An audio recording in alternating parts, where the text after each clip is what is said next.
ठीक है, स्टार्ट करते हैं। क्या कह रहा है, ई कॉमर्स सिक्योरिटी एनवायरनमेंट में पहली चीज क्या कह रहा है कि overall size and losses of cyber crime is unclear, है ना। एग्जैक्ट इससे कितना लॉस होता है, ठीक है ना, ये तो बहुत क्लियर नहीं है, लेकिन सीएसआई का सर्वे 2008 को बताता है कि 49% respondents from detected security breach last year, है ना। जो आईटी के फर्म से 49% उस साल वहां पे सिक्योरिटी ब्रीच हुआ था, किसी किसी तरीके का कोई ना कोई ब्रीच, कोई डेटा एक्सेस करने की कोशिश किया, या कोई थेफ्ट का केस हुआ, या कोई किसी तरीका से सिक्योरिटी ब्रीच, लेकिन एटलीस्ट हुआ था। ठीक है, तो ये काफी बड़ा नंबर है। ठीक है, एवरेज लॉस कितना, 288,000, so it is almost like in today sense it's almost like 2.5 crore, 2 or 2.5 crore and rupees in rupees and ये 2008 का डेटा है। ठीक है, अभी तो ये बहुत बढ़ गया होगा, है ना। उसके अलावा क्या बात है यहाँ की, अंडरग्राउंड इकोनॉमी मार्केट प्लेस, है ना। So story information stored on underground economy server, है ना। तो मैंने क्या बोला कि डार्क वेब में ना, डीप वेब में आपके क्रेडिट कार्ड, जो क्रेडिट कार्ड से चोरी किया गया इन्फॉर्मेशन है, लोगों का पासवर्ड है, ठीक है, credit card number along with the password is available for sale in deep web, है ना। वो आप सर्टेन अमाउंट ऑफ बिटकॉइन के पेमेंट पे किसी का भी आपको जो क्रेडिट कार्ड का डेटा चोरी किया गया है वो आपको दे देता है वहाँ। ठीक है, तो अंडरग्राउंड इकोनॉमी इसकी चल रही है, इसीलिए, है ना। ऐसा नहीं है कि वो जो डेटा निकाल रहा है वो खुद ही क्राइम कमिट करेगा, ठीक है ना। वो तो अपना एक सेफ वे में पैसा लेके निकल जाएगा, वो क्या इंस्टिगेट करेगा कि क्राइम जो है कोई और कमिट करे, है ना। सो एक अंडरग्राउंड इकोनॉमी चल रही है इस तरीके के डेटा को बेचने की, which is called deep web. ठीक है, डीप वेब के जो वेबसाइट्स हैं वो नॉर्मल ब्राउजर पे नहीं चलते हैं, वो टॉर ब्राउजर पे चलते हैं, ओनियन राउटर जो वेबसाइट जो उस कैटेगरी की वेबसाइट है, गूगल क्रोम जो है वहाँ पे नहीं अलाउ करता दिखाना। ठीक है, एंड मूविंग ऑन, फिर से अगर टाइप ऑफ अटैक की बात की जाए तो सबसे ज्यादा क्या है, वायरस, है ना। उसके बाद इनसाइडर अब्यूज, उसके बाद लैपटॉप थेफ्ट, है ना। अगर आपके ऑफिस से लैपटॉप ही वो गायब हो गया, वो चोरी हो गया, तो फिर सारी इन्फॉर्मेशन जो है उसके साथ चला जाएगा, अगर क्रिटिकल इन्फॉर्मेशन लोकल लैपटॉप के सर्वर पे रखा हुआ है। ठीक है, एंड पासवर्ड और क्रिटिकल इंफॉर्मेशन भी जा सकते हैं उसके अलावा।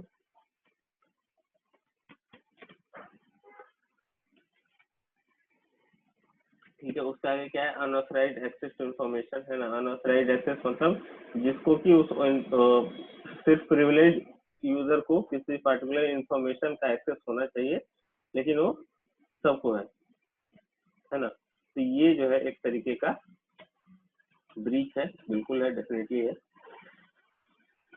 आगे क्या है, डिनायल ऑफ सर्विसेज, है ना। भाई मेरा सेव किया हुआ डेटा मुझे एक्सेस करने नहीं दे रहा है, इस तरीके के बहुत सारे ब्रीचेस होते हैं। When I was working at a firm, so they told experience, right? They had an experience of similar kind कि कंप्यूटर जो है वो फ्रीज हो गया, and then on the display it was written कि अगर आप अपने कंप्यूटर में जो भी रिलेटेड इन्फॉर्मेशन, ऑब्वियसली अगर आप फॉर्मेट कर दोगे कंप्यूटर को तब तो कंप्यूटर को आप एक्सेस कर नहीं सकते हो, लेकिन उसके लिए आपका डेटा भी गायब हो जाएगा। तो उसने बोला कि अगर आप सर्टेन अमाउंट ऑफ बिटकॉइन पे करोगे तो आपका कंप्यूटर जो है फ्रीज हो जाएगा, आपको अलाउ किया जाएगा कि आप अपना कंप्यूटर, तो आप अपना खुद कंप्यूटर जो है आप एक्सेस नहीं कर सकते हैं बिकॉज ऑफ दी अटैक। ठीक है ना। डिनायल ऑफ सर्विसेज अलग तरीके के, bot, theft of customer data, abuse of wireless network, system penetration, financial fraud, misuse of web application, password sniffing, ठीक है, डीएनएस अटैक और वेबसाइट डिफेसमेंट, है ना। ये सबसे कम है क्योंकि इसके काफी टेक्निकल नॉलेज चाहिए, है ना। तो these are the types of very prevalent kind of cyber crimes that have been committed in recent times, which are a type of cyber crime. ठीक है,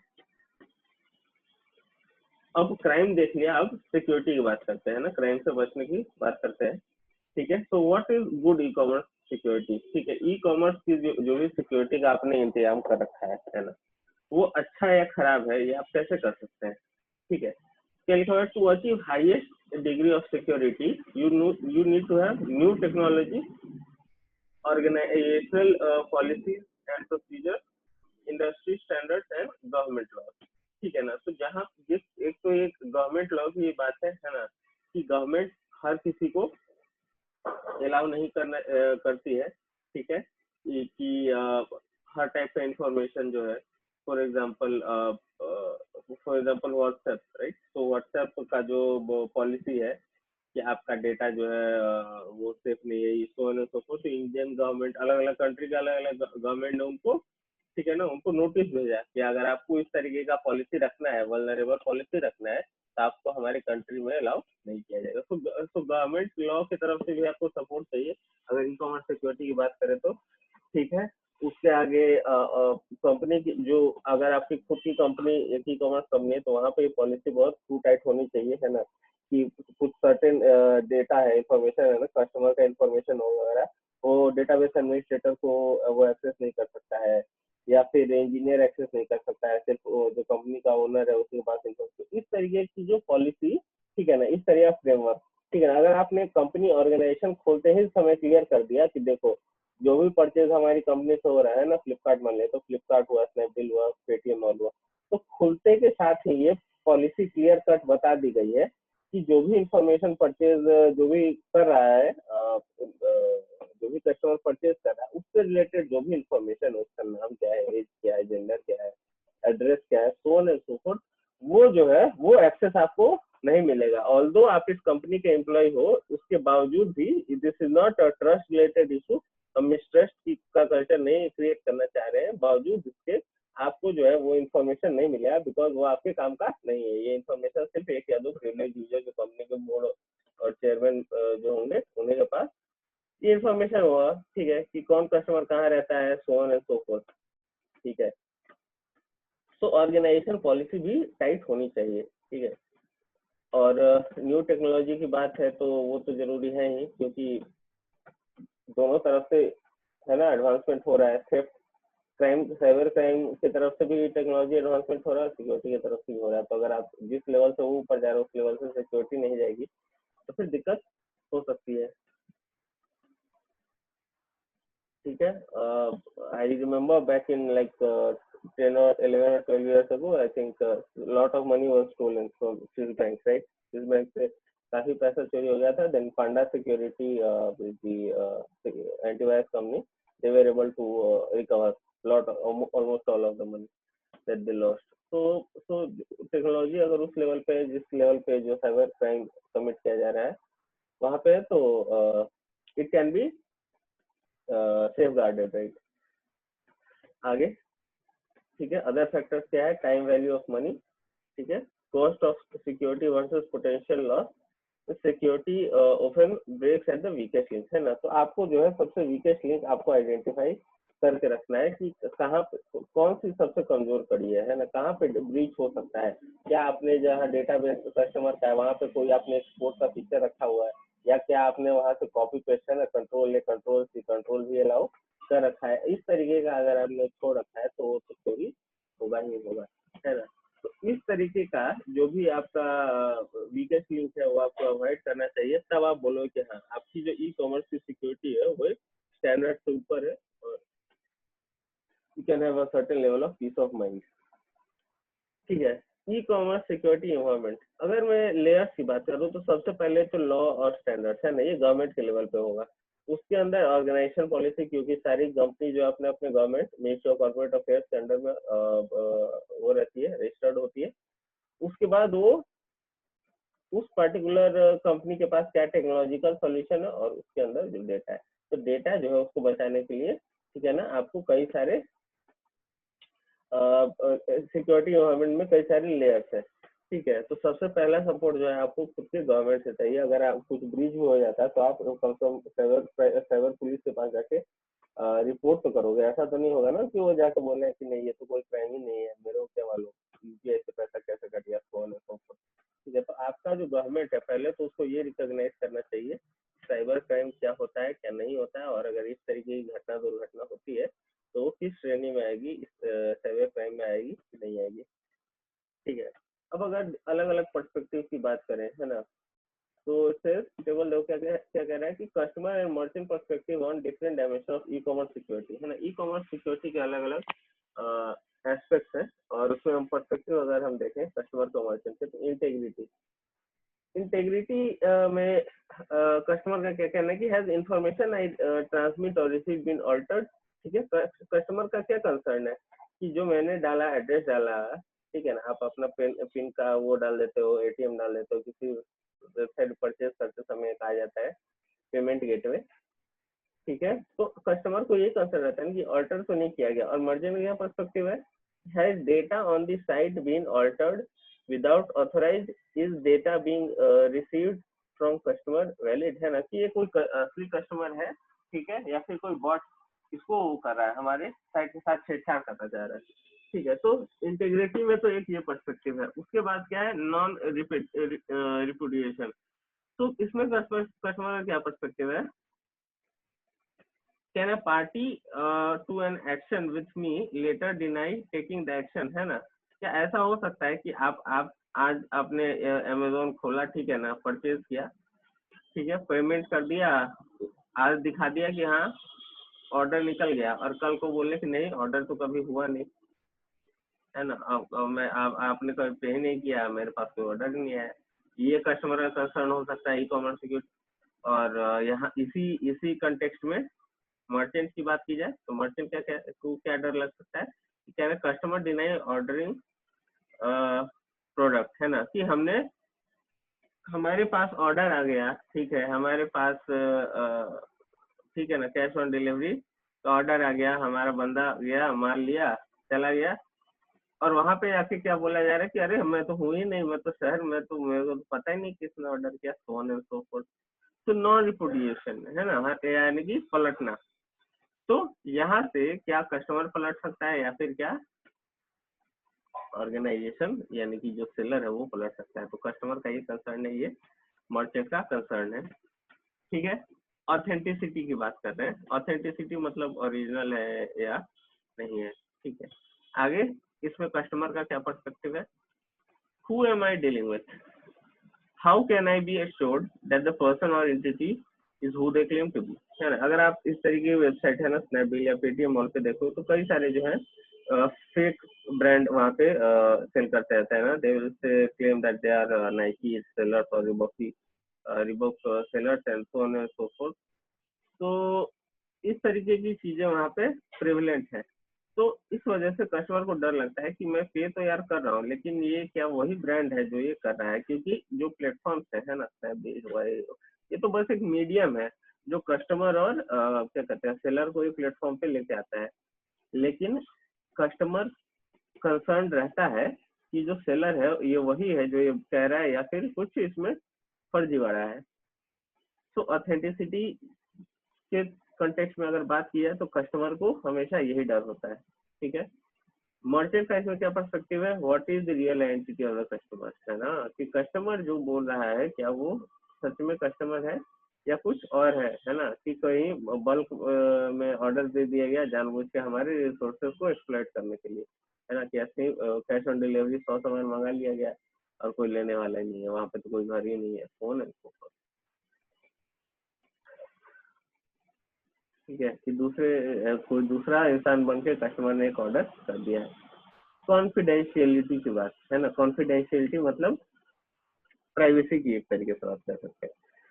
तो कस्टमर का पर्सपेक्टिव क्या है, can someone other than the intended recipient read my message, है ना।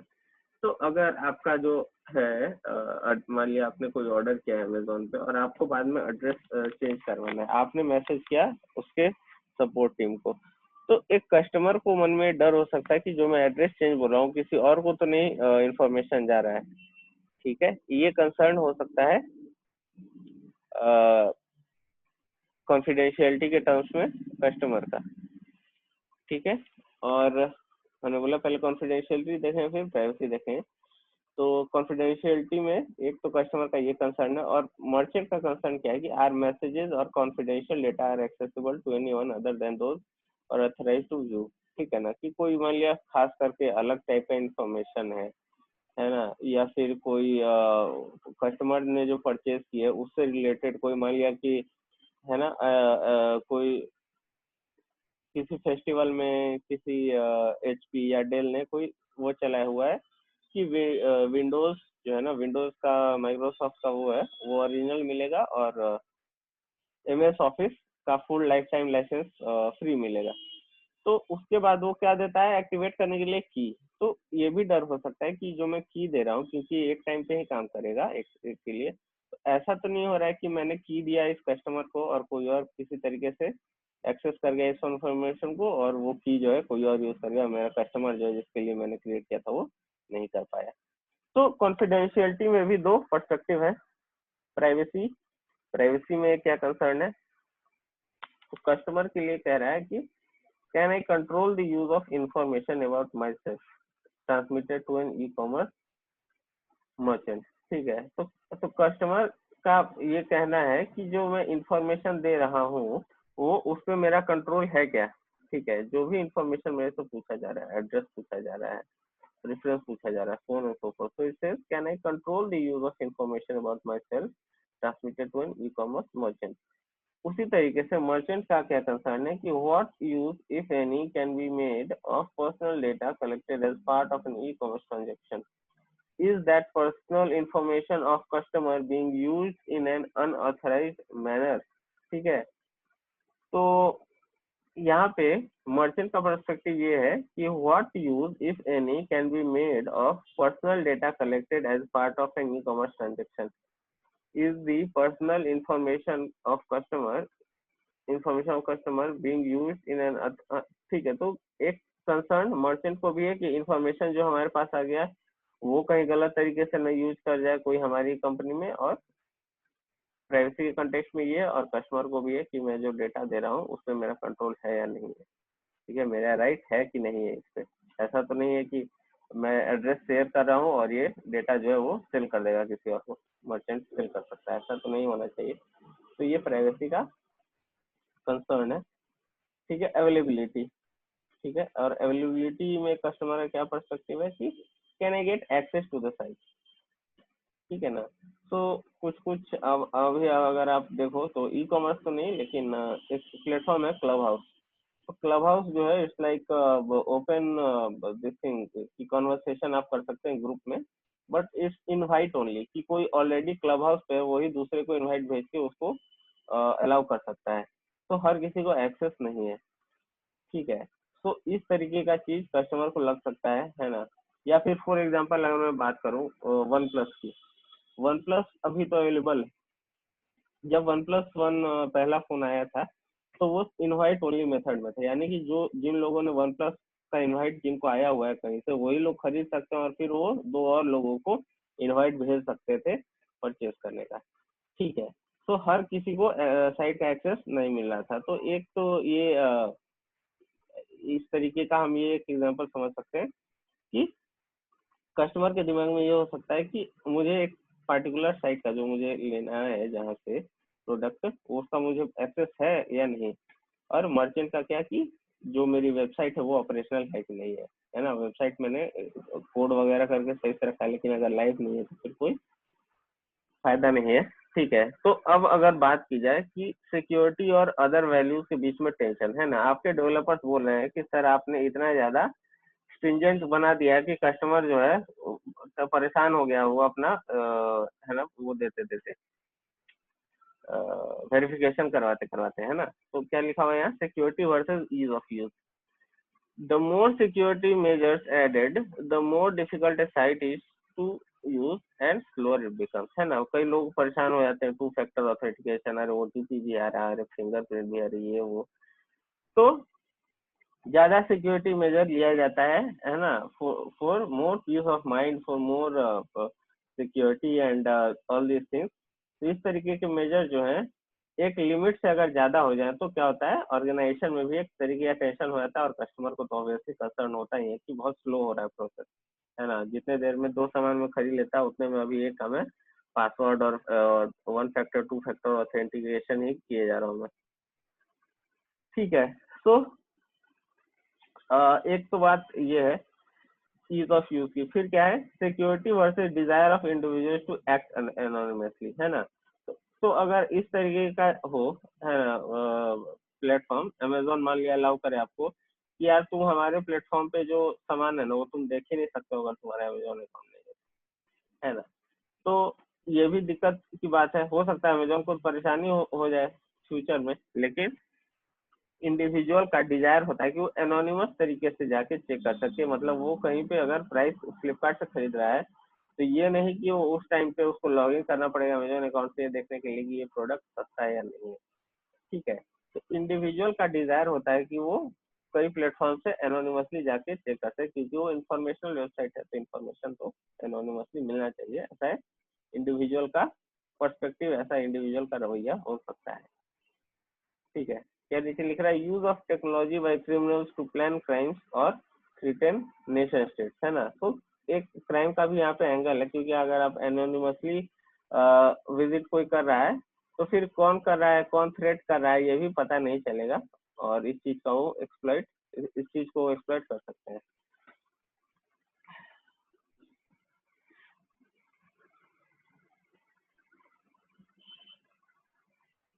3 point पे क्या कहते हैं वल्नरेबिलिटी है, ठीक है, ई कॉमर्स इन्वायरमेंट में।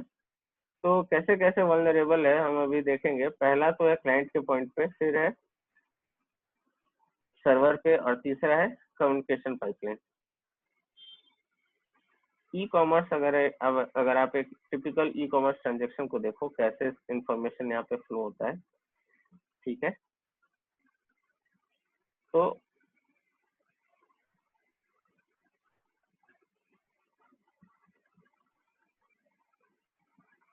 यहाँ से इंफॉर्मेशन निकला, है ना, वहां से गया सीडी वेयर हाउस में, ठीक है, वहां से गया, ठीक है, कोई सीडी का परचेज यहाँ पे किया गया है, ठीक है। तो पैसा गया, कोई लड़की अगर की थी, ठीक है ना, उस लड़की के बैंक अकाउंट से जो सीडी बेचने वाली कंपनी है उसके अकाउंट में पैसा चला गया। उसके बाद ऑनलाइन सीडी स्टोर से, ठीक है,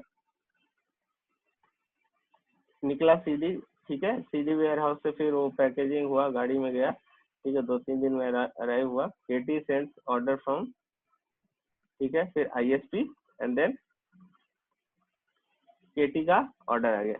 तो एक एक तरीके से इन्होंने क्या दिखाया कि पहले फाइनेंशियल ट्रांजेक्शन जो है कंप्लीट हुआ था, उसके बाद ऑर्डर कैसे प्रोसेस होता है, ठीक है। वुलनरेबिलिटी की अगर बात की जाए तो यहाँ पे इस पूरे सिस्टम में इन्होंने 2-3 क्या कहते हैं पॉइंट दिखाए, ठीक है।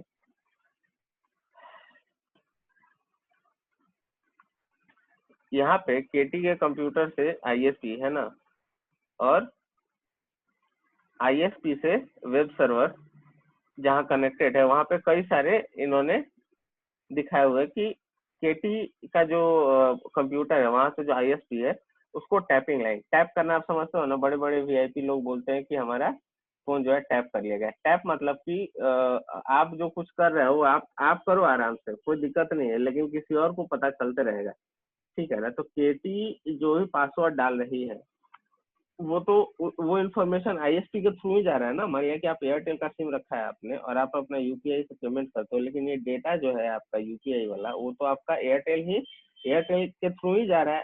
अगर इस बीच में अगर कोई इन्फॉर्मेशन एक्सेस कर लेता है ना, आईएसपी और आपके बीच में ही कोई आ जाता है तो एक तरीके से टैप कर दिया वो इन्फॉर्मेशन, तो ये एक वल्नरेबिलिटी है, ठीक है ना, ठीक है। और दूसरा क्या है, स्नाइपर एट आईएसपी, है ना, कोई आईएसपी में ही कोई ऑफिस, उस ऑफिस में जहाँ पे जो आईएसपी का ऑफिस है वहां पे ही कोई स्निफ कर सकता है, उन्हीं का एम्प्लॉय कर सकता है, ठीक है। उसके बाद क्या लिख रहा है, ब्रेक इनटू स्टोर डेटाबेस, ठीक है, कि स्टोर के पास इंफॉर्मेशन आया वहां पे भी कोई एक्सेस कर सकता है, ठीक है, वेब सर्वर में से कोई निकाल सकता है, ठीक है। तो कई तरीके का यहाँ पे वल्नरेबिलिटी है, कई जगह पे आपका जो इंफॉर्मेशन है तो वो एक्सेस किया जा सकता है, वल्नरेबल है वो, ठीक है, ये ई कॉमर्स इन्वायरमेंट में, ठीक है। तो और कई तरीके का यहाँ पे इन्होंने एग्जांपल भी लिखा हुआ है, malicious code attack, line taps, physical loss of computer, है ना, hacking, DOS attack, line taps, vandalism, vandalism मतलब जाके तोड़ देना, ठीक है। थेफ्ट एंड फ्रॉड, ठीक है, tapping and sniffing, alteration of message, theft and fraud, ठीक है। सो अलग अलग हमने देखा कि अलग अलग लेवल में किस तरीके का वल्नरेबिलिटी है, ठीक है, कहाँ कहाँ पे। तो आपको वही है, अलग हर लेवल पे कुछ ना कुछ सिक्योरिटी आपको चाहिए ही, ठीक है। सो वायरस, ठीक है, सो वायरस जो है कितने कई कई कई टाइप के, मतलब हमने सिक्योरिटी थ्रेट देखा है। एक तो वायरस है, ठीक है, वायरस तो कंप्यूटर प्रोग्राम होता है, आप लोग जानते होंगे। वॉर्म, ठीक है, damages the computer, Trojan horse, ठीक है, it's again a computer program, bots and botnet, ठीक है। ये अलग अलग तरीके के मलिशियस कोड है जो कि आप हो सकता है कोई फ्रीवेयर या किसी तरीके का इंफॉर्मेशन जब डाउनलोड करो या कोई वेबसाइट एक्सेस करो तो आपके सिस्टम में वो आ जाता है, ठीक है। We are running out of time, ठीक है। तो मलिशियस कोड, और दूसरा क्या है, अनवांटेड प्रोग्राम, यानी कि ब्राउजर पैरासाइट, एडवेयर, स्पाईवेयर, है ना। तो अगर मैं, ये एक तरीके से उल्टा है, अगर आप टॉप टू बॉटम जाओगे, ऊपर से लेकर नीचे तक जो है, नीचे की तरफ जाओगे तो जो थ्रेट है वो कम होता है ना, स्पाईवेयर और एडवेयर, ठीक है।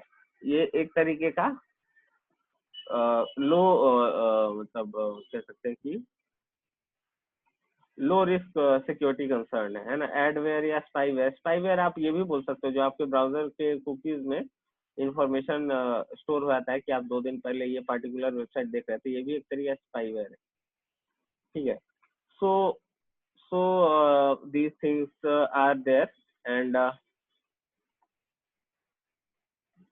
अगर ई कॉमर्स सिक्योरिटी की बात की जाए तो 2 कैटेगरी में उन्होंने डिवाइड किया है, मैलिशियस और अनवांटेड प्रोग्राम, ठीक है। लेकिन अनवांटेड प्रोग्राम जो उतने थ्रेटनिंग नहीं है जितने की मलिशियस कोड है। ब्राउजर पैरासाइट में अगर बोले तो तुम कह सकते हो कि जो एक्सटेंशन होते हैं क्रोम वगैरह के, है ना, अलग अलग टूल्स जो उसमें रहते हैं, जो आप डाउनलोड अलग से यूज कर सकते हो, वो एक तरीके के मलिशियस प्रोग्राम हो सकते हैं, और आपके जो आपका ईमेल है वो इंफॉर्मेशन तक वो एक्सेस कर सकते हैं, ठीक है। फिशिंग, ठीक है, this will be the last like topic like will see. तो फिशिंग क्या होता है कि अगर आपको मैं डुप्लीकेट, है ना, फेसबुक जैसा ही एक वैसा ही यूजर इंटरफेस वाला एकदम वैसा ही कलर, वैसा ही लोगो वाला एक फॉर्म दे दूं, है ना, फेसबुक का जो लॉगिन फॉर्म होता है, और आपने उसमें अपना इंफॉर्मेशन लॉगिन किया, तो आपका इंफॉर्मेशन जो है वो मेरे डेटाबेस में चला जाएगा, और आपको क्या उसके बाद सबमिट करने के बाद दिखेगा क्या, एरर। तो क्या लिखा हुआ है यहाँ पे कि deceptive online attempt to obtain confidential information, social engineering, email scams, spoofing, legitimate website, use information to commit fraudulent act, ठीक है। तो अब किस तरीके की चीजें हैं, अगर आप आपका कॉन्फिडेंशियल इंफॉर्मेशन जो है वहां से एक्सेस तो किया जा सकता है, क्योंकि आप अपना ईमेल डालते हो, पासवर्ड डालते हो, है ना, तो एक तरीके से आपके प्रोफाइल का एक्सेस जो है उसको मिल जाएगा, एंड देन वो फिर चेंज कर सकता है, सारी इंफॉर्मेशन चेंज कर सकता है, और कई तरीके का इशू है यहाँ पे। तो सिक्योरिटी थ्रेट एक तो ये है, ठीक है, और दूसरा क्या है कि hacking and cyber vandalism. Hackers जो होते हैं वो क्या करते हैं कि आपका जो जो एक्सेस आपको मिला हुआ है वो एक तरीके से कहीं कहीं ना कहीं से उनको मिल जाता है, अब वो पासवर्ड जो आपका है वो उनको मिल जाता है, then they are able to get the whatever profile that you want to that belongs to you will now belong to them, because they are able to hack into the system which originally belongs to you, right? तो hackers, उसका cyber vandalism का क्या है, intentionally disrupting, डिफेसिंग, destroying website, ठीक है।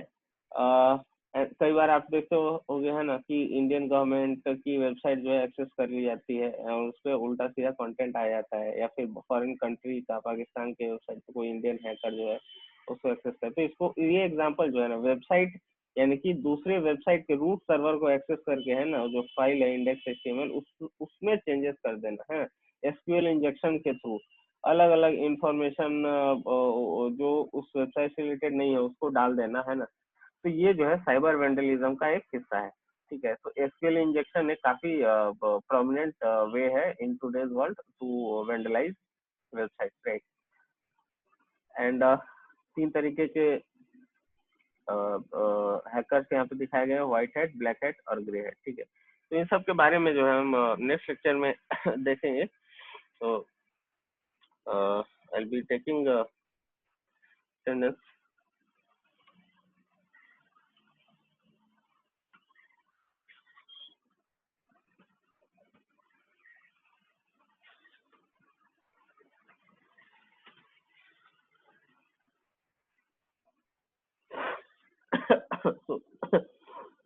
So guys, we'll meet in next lecture, and then we'll look more at cyber security and payment gateways.